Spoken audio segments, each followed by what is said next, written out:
Olá, meus queridos, graça e paz. Essa é a Bíblia em Histórias Vivas. Louvado seja o Senhor Deus neste dia. Que você consiga aí, experimentar da graça, da bondade, da alegria do Senhor em todo o tempo. E hoje nós vamos andar aqui pelos capítulos 5 a 8 do livro de 1 Reis, de 2 Reis, perdão. E agora a história nos leva até Naamã, comandante do exército da Síria, um homem respeitado, valente, honrado pelo rei. Mas havia algo que ninguém podia resolver. Naamã era leproso. Havia ali uma dor escondida que nem a sua posição podia apagar. E dentro da casa dele havia uma menina, uma jovem israelita levada como prisioneira, alguém que parecia não ter voz, mas que conhecia a Deus. Mesmo longe da sua terra, ela fala: "Ah, se o meu senhor estivesse diante do profeta que está em Samaria, ele seria curado." E aquela palavra chega até Naamã e ele decide ir. Então ele leva cartas, riquezas e leva expectativa. Mas quando ele chega, nada acontece como ele imaginava. Eliseu nem sai para vê-lo, apenas manda um recado: "Vai e mergulha 7 vezes no Jordão e serás curado." E ali o orgulho aparece. Naamã se irrita e aquilo que parecia simples demais, seus servos acabam aconselhando ele. Então Naamã desce, entra no Jordão, 1, 2, 3, até a 7ª vez. E quando sai, a sua pele está limpa como a de uma criança. Naamã foi curado. Mas mais do que isso, ele foi transformado. Naamã declara: "Agora sei que não há Deus senão em Israel." E a história continua. Geazi, servo de Eliseu, vê tudo, mas deixa crescer dentro dele algo muito errado: a cobiça.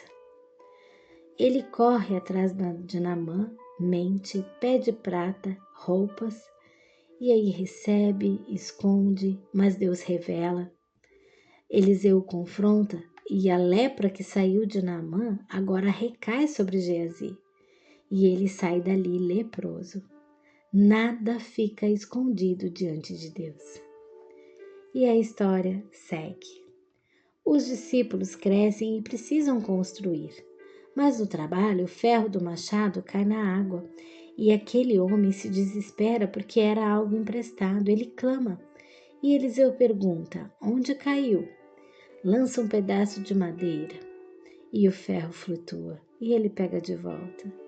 Deus se importa até com aquilo que parece pequeno. Então a guerra volta. O rei da Síria faz planos, mas Deus revela tudo a Eliseu, até o que era dito em segredo. O rei então descobre e envia um exército, cercam a cidade, o servo vê e se desespera. Mas Eliseu diz: "Não temas, porque mais são os que estão conosco do que com eles." E Eliseu ora para que os olhos do servo se abram e ele vê. Ele enxerga um monte cheio de cavalos e carros de fogo. Deus estava ali e Eliseu ora novamente, e os inimigos ficam cegos e os conduz até Samaria.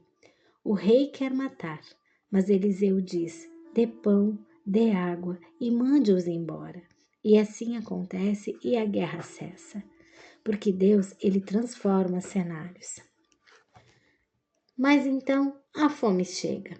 Samaria é cercada, o desespero é grande e Eliseu declara: "Amanhã haverá abundância."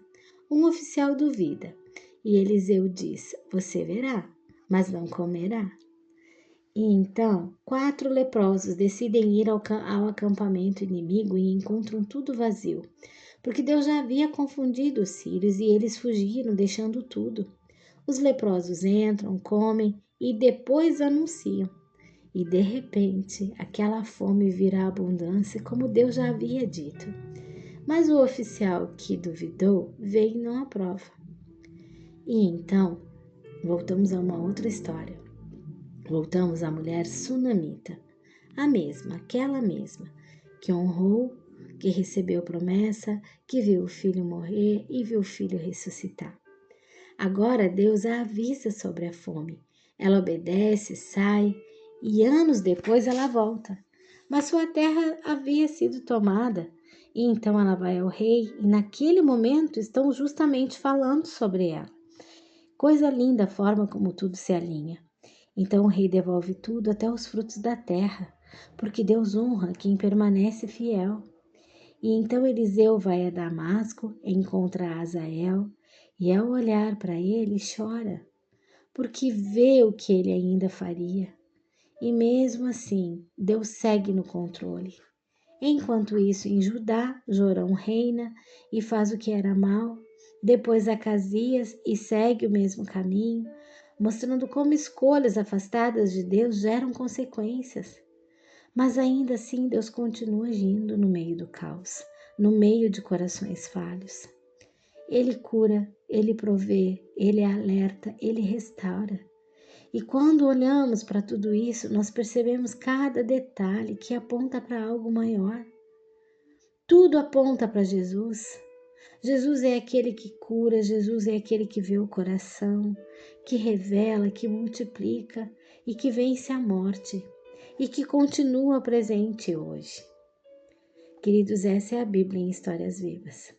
Que a leitura de hoje seja um encontro lindo com Deus. Medite na palavra, não escute apenas o áudio.